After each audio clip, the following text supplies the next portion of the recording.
Welcome to Clown World Highway Edition, where America's most oppressed freedom fighters, who somehow have the time and resources to organize massive nationwide protests, are once again shutting down entire cities because enforcing immigration laws is apparently fascism. Meanwhile, somewhere in LA, an ambulance driver is explaining to a dying patient that he'd get to the hospital a lot faster if only he identified as an undocumented protester. And here's the best part. They're waving the flags of the countries they refuse to go back to while setting fire to the one that's feeding, housing, and tolerating them.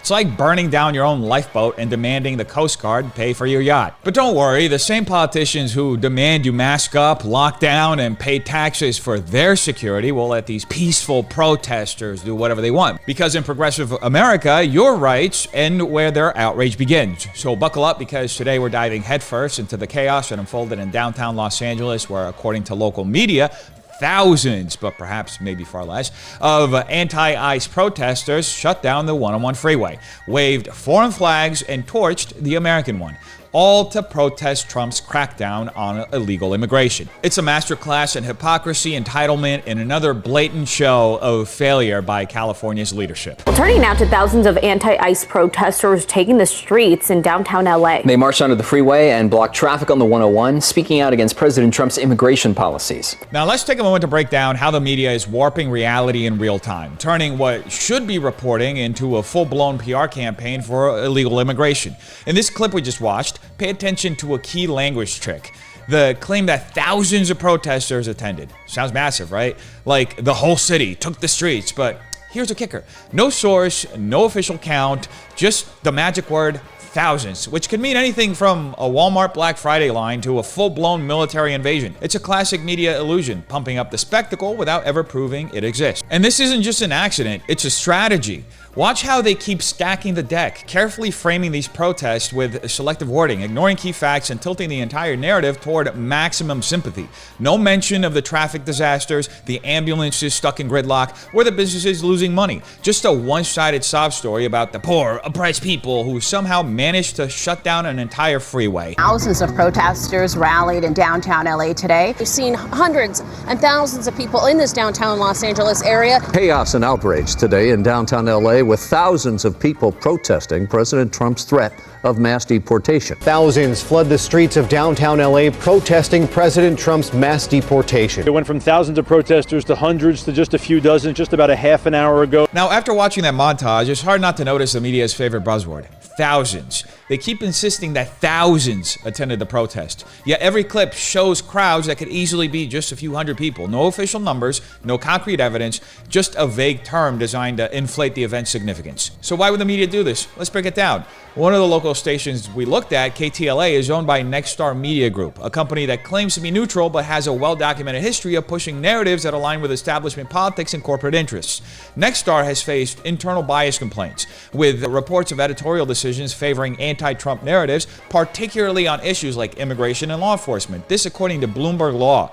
Their coverage routinely amplifies stories that portray Trump's policies as extreme while downplaying the consequences of left-wing activism. Now, the other two local stations we looked at, KCAL, is owned by CBS, and KABC, ABC7, is owned by Disney, two of the most blatantly anti-Trump media conglomerates out there. CBS executives have deliberately shaped their Trump coverage around the idea of threats to democracy, a term frequently used to discredit his policies and supporters, as reported by the Wall Street Journal. Meanwhile, Disney, the parent company of ABC, has fully embraced progressive activism across its platforms. Disney's corporate agenda has seeped into its news coverage, consistently portraying Trump as an authoritarian while glossing over the failures of Democrat policies, according to The Hollywood Reporter and The Washington Times. So what do you get when these stations cover a protest? A textbook case of media inflation. No real numbers, just dramatic language to make it seem bigger, more urgent, and more justified than it actually is. It's the bandwagon fallacy that they're feeding you. This isn't journalism, it's narrative crafting designed to frame Trump as the villain and illegal immigrants as the brave underdogs. Now, the narrative crafting doesn't stop there. There are other terms that are thrown around and repeated across all of these stations. See if you can notice. Just moments ago behind me, there were dozens of officers. They all got in their squad cars and they went flying down the street. They definitely mean business for these people out here who have a strong message. We still have CHP and LAPD choppers ahead watching where these protesters are going as they continue to make their way through downtown LA, sharing their strong message against President Trump's crackdown on illegal immigration. Do you notice it, folks? The media isn't just inflating the numbers. They're also obsessed with calling the message in these protests strong, because nothing screams strength like blocking ambulances, waving a flag from the country you refuse to return to, and demanding handouts from the nation whose flag you're burning. By hammering this word into the coverage, the media is trying to convince you that a glorified traffic jam is some kind of historic moment instead of a collective temper tantrum on asphalt. And of course, they keep calling this a response to Trump's deportation policy, as if Trump just woke up one day and invented immigration law. He's not rounding up people based on a personal grudge, no matter how much the women of The View want you to believe that. He's enforcing laws that have been on the books for decades, something Joe Biden flat out refused to do. And let's be real for a second. If deporting illegal immigrants were a crime, Obama would be serving consecutive life sentences right now. He still holds the record for most removals in U.S. history, according to the Department of Homeland Security. And even with Trump's current pace, he's still trailing the deporter-in-chief himself. But funny how you never saw freeway blockades and mass hysteria back then. That's because this outrage was never about the law. It's about who is enforcing it. Put a Democrat in office and deportations are necessary border security. Put Trump in office and suddenly it's a human rights violation. Now, a lot of these news packages include interviews designed for emotional appeal. So it's important to watch, not just to see how the media is distorting public sentiment on immigration enforcement, but also to hear how many of these protesters are either parroting misinformation spread by the Democrat Party or outright terrified by the dishonest narratives Democrats and the media have been pushing about deportations. Just keep in mind as we watch these interviews that a recent Axios Ipsos poll found that 66% of Americans support deporting illegal immigrants. Their message loud and clear against the president's promise of mass deportation. We're not criminals. We just want to work. A lot of people just want to work. We all want to survive. Sarah Aguilar of Long Beach is a daughter of immigrant parents. I'm out here to represent for my people. I'm out here to be the voice for the people that have been silenced out of fear. I'm out here to keep pushing. And as this protest goes into the evening hours, traffic completely gridlocked on surface streets right alongside the 101 as thousands of protesters take over the Main Street Bridge downtown. This really hurts. Like, seeing everybody go through this thing, like I have family members, I got friends that have to go through all this stuff, and it just hurts. Carlos Cervantes of Brea protesting in the downtown traffic. It's all the hate, honestly, all this new laws that Trump is trying to bring into this world, like this is not what we're really like looking for. What we just watched wasn't a news report, it was an audition tape for a Netflix special titled How to Manipulate Your Audience with Tears and Traffic Jams. Every angle, every tear, every word was carefully picked to deliver one simple message. Enforcing immigration laws is cruel, and if you don't believe that, you're probably a heartless monster. First, let's talk about those selective interviews out of what the media claims is thousands, but it's likely more like hundreds of protesters. The media somehow only found the ones who were the most emotional, the most sympathetic, and the most capable of turning on the waterworks at the drop of a hat. No counterpoints, no legal experts, no regular folks who actually live with the consequences of illegal immigration. Just a parade of people who can barely keep it together while demanding the laws be bent in their favor. The message? We're the victims and you're the villain if you want to enforce the law. Classic. Now here's a part they really don't want you to hear. They won't tell you about the massive financial strain that illegal immigration puts on American taxpayers. According to the Federation for American Immigration Reform, illegal immigration costs U.S. taxpayers over $150 billion every year. That's right, $150 billion. That's more than some countries' entire GDPs. It's enough to give every citizen a free Tesla and still have some change left over. But instead of talking about that, the media is too busy interviewing emotional protesters who are hurting because they can't stay in the country that's trying to enforce the rules. Meanwhile, millions of American citizens, including veterans, are struggling to get the resources they need. But hey, who cares about them, right? Now here's where the entitlement kicks in. The U.S. doesn't have a moat around it. There are legal pathways to get in, you know? The U.S. isn't some impenetrable fortress. It has one of the most lenient immigration systems in the world. Every single year, America legally admits over 1 million immigrants, often issuing between 700,000 to 1 million green cards, according to the Department of Homeland Security, which is more than any country in the world. The U.S. also offers refugee status and asylum to tens of thousands of individuals every year. But these protesters aren't interested in that. They aren't interested in legal entry. Nope.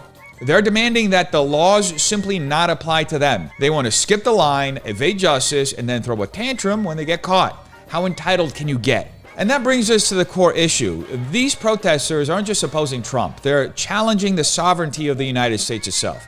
Entering a country illegally is a crime, and evading deportation is a crime as well. These aren't just unfortunate circumstances. They are deliberate choices made by individuals who know they are breaking the law. The Department of Justice reported over 160,000 immigration-related criminal prosecutions in 2020 alone. And yet, instead of taking responsibility, they're demanding that America bend to their will, as if it's their right to dictate the terms of their stay. Imagine breaking into someone's house, sitting on their couch, and demanding that they serve you dinner because you just wanted to be here. This is the level of entitlement that we're dealing with. And let's not forget who gets really hurt by this unchecked illegal immigration. Working class Americans, including legal immigrants who are competing for the same jobs and public resources.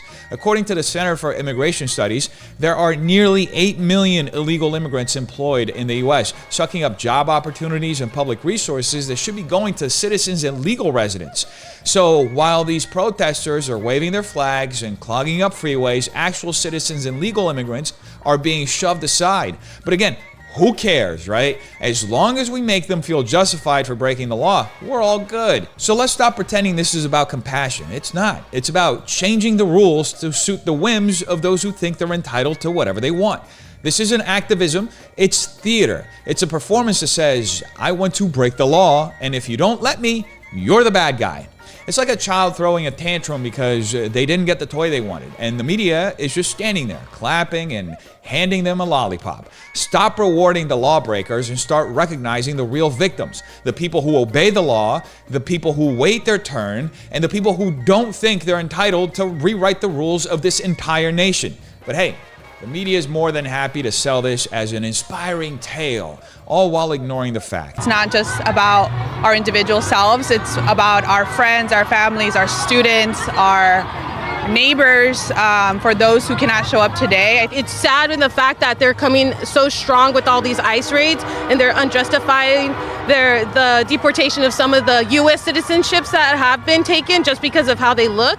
And I just think right now these are needed. They're very much needed because it is the moment where you are going to see that all of the voices, all of the people are together. And when we're together, we will not be divided. Right off the bat, the claim that people are having their citizenships revoked just because of their looks is a bold-faced lie. I mean, just think about it, folks.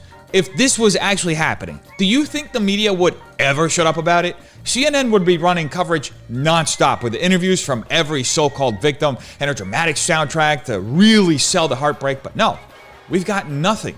Literally nothing except an absurd story with zero factual backing. According to the U.S. Citizenship and Immigration Services, a citizenship revocation is a lengthy legal process that requires clear evidence of fraud or criminal activity. There's absolutely no mention of race or physical appearance being a factor. The American Bar Association also confirms that the U.S. legal system requires a strong legal basis, not subjective racial criteria, to strip someone of citizenship. If this were happening in any measurable way, if Americans were truly losing citizenship based on how they look, we would have endless media coverage of it. According to the Pew Research Center, such an issue would be on the radar of major civil rights groups, the public, and the media, and we'd see it headlined by news outlets like CNN. In fact, when incidents related to immigration enforcement or racial profiling arise, they often make national headlines, and there's an extensive, often biased media focus on them. So the fact that this claim has not been widely reported serves as clear evidence that it's simply not true. The absence of this story in the media reinforces that it's not a real issue. The truth is, U.S. citizens aren't having their citizenships revoked based on appearance, and it's a reckless and dangerous claim for that TV station to run without proper verification or fact-checking. Now, to break this down a step further, some of the more vocal advocates against deportation have been teachers, many of whom have been virtue signaling to no end on TikTok, saying, "I will lock up my students in the classroom to save them." While outside of the layers of moral posturing, there is very clear intent as to why they're doing this, and it's profit motivated. The fact is, schools are paid by headcount, and the more students they have, the more money they receive. According to the National Center for Education Statistics, funding for public schools is often tied directly to enrollment numbers, and many states allocate a portion of their budgets based on the number of students enrolled. Specifically in states like California, this state, Texas and Florida, where large numbers of illegal immigrants and their children enroll in public schools, school districts receive significant funding based on student enrollment. In fact, California, which has the highest number of undocumented immigrants, allocated $70 billion in state funds in 2020 for K-12 education, with a significant portion tied to student attendance and enrollment, both legal and illegal status. A report from the Public Policy Institute of California estimates that California schools enroll over 700,000 students of undocumented immigrants, and their enrollment directly impacts funding. In other words, teachers and school administrators have a financial incentive to keep these illegal immigrant students enrolled in the system because the funding directly increases with the number of students they have. So let's call this for what it is, not pure altruism. This is about economic incentives. More students equals more funding for the schools and therefore more resources for the teachers' salaries, school programs, and administrative budgets. So when teachers are protesting deportations and claiming to be fighting for families and justice, we have to ask, are they truly advocating for justice, or is it about protecting their bottom line? Police issued dispersal orders as demonstrators marched onto the freeway, forcing several closures throughout the day. CHP officers doing everything they could to clear the lanes and keep everyone safe and off the freeway. Earlier, thousands of protesters rallied against President Donald Trump's crackdown on illegal immigration and mass deportations. We've seen it already a bunch of times all over, so he doesn't care. We need to be treated like humans. And, we're being treated inhumanely. Since his first day back in office, Trump has signed a flurry of executive orders authorizing greater military force at the U.S.-Mexico border. The administration says it's going after violent criminal immigrants who are in the country illegally. But with nearly 1,000 deportations daily, many fear no one is safe. There's so many people out there that may have came here illegally, but it's home. We're the ones that, our parents are the ones that sacrificed everything for us to come here. And we're more than grateful for them. I'm mad, I'm sad, I'm all mixed emotions because they're doing all this to people who don't deserve it. The whole safe and off the freeway thing, absolutely hilarious. Good for the protesters, but you know who wasn't safe? All the commuters who were stuck in hours-long traffic on a Sunday, wondering why they're late to their Sunday shift, why they can't go see their family, or the person who's in an ambulance with some kind of emergency and is now stuck there. The plethora of scenarios, hypotheticals, and situations that could arise from completely blocking one of the major highways in a city just because some people decided to hold a protest in the middle of the day that actually went well into the night, as we can see. But hey, as long as your feelings are safe, right? Priorities, people. Priorities. Now let's look at the first protester. She says, we've seen it already a bunch of times all over, so he doesn't care. Well, Trump isn't sitting in the Oval Office, tearing up over the dozens of protesters shutting down freeways in Los Angeles. I'm sure at 3 a.m. he's not thinking, oh no, the freeway protesters are back. I guess I'll just throw out the rule book and let millions of undocumented people stay. Screw the everyday, ordinary American. No, Trump's priority isn't to get swept up in the emotional wave of protests. His priority is to do his job, which is to enforce the law and protect the sovereignty and security of every American citizen. His role isn't to cater to the feelings of those who have broken the law to be here. It's to ensure that the law is upheld for the sake of national stability and the safety of those who are here legally. The law isn't about catering to emotions, it's about maintaining order, and Trump is committed to upholding that order no matter how many people protest or consequences. Then we get another protester who says, we need to be treated like humans. Look, I don't think anyone is denying that you're human, first off, but you are also breaking the law, which makes you a human who's a lawbreaker. It's like saying, I'm human, so I should be allowed to rob a bank. Sorry, being a human doesn't give you a free pass to ignore the rules. There's a difference between compassion and enabling. So, yeah, you're human, but so are the people who have been here waiting in line to legally immigrate. Guess what? They don't get to hold up traffic. Now, protester number 3 says, my parents sacrificed everything to be here and we're more than grateful. Well, good for them. But guess what? Sacrifices will give you a permanent invitation to stay in a country that you illegally entered, that you broke a law to be in, and then you broke another law to evade accountability for the first law you broke. People sacrifice every day in other countries to come here legally, and guess what? They wait their turn. The fact that your parents worked hard doesn't mean everyone should just ignore the law. If you're gonna use sacrifice as your argument, remember, it's not an argument to avoid consequences. It's a guilt trip, and nobody's buying it. And finally, the emotional roller coaster protester who's mad, sad, and all mixed up. Honestly, it's hard to take anyone seriously when their entire political stance is one big emotional breakdown. I'm mad, I'm sad, and I don't know what I'm feeling, but deportation's bad. Yeah, no kidding.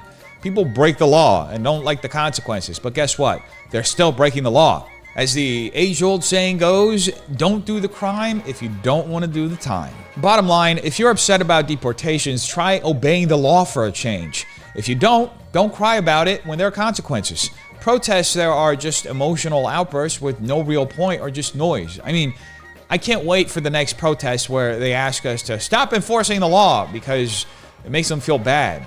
Yeah, that'll be fun. We often hear the phrase, immigrants built this country, but the truth is that America was built on the foundation of law and order. And it's that foundation that must be respected by anyone who wishes to join this nation.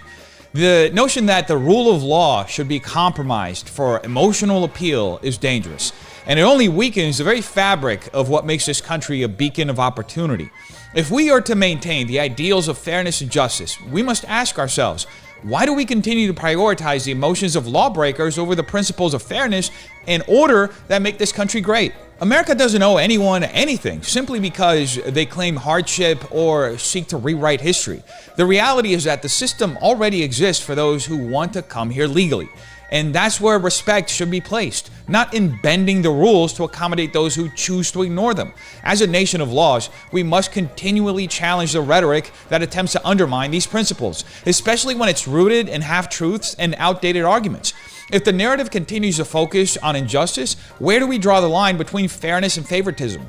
If every system in place to protect this nation's integrity is to be torn down in favor of unchecked emotional appeals, what will be left? Will we as a society choose the stability of the rule of law over fleeting emotional arguments?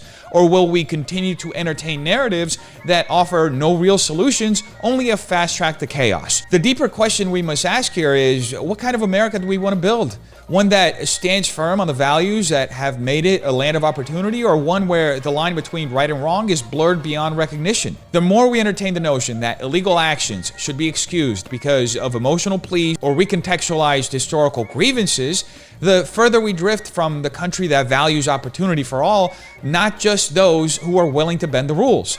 We need to hold on to the truth that the immigrant dream isn't about bypassing laws, but about embracing them and recognizing the incredible opportunities this nation offers. So I'll leave you with this. When was the last time you asked yourself if pushing for open borders and ignoring the rule of law is really about what's best for America's future, or just appeasing a Democrat voter base? You tell me what you think in the comments down below. Hope you have a terrific day. Peace.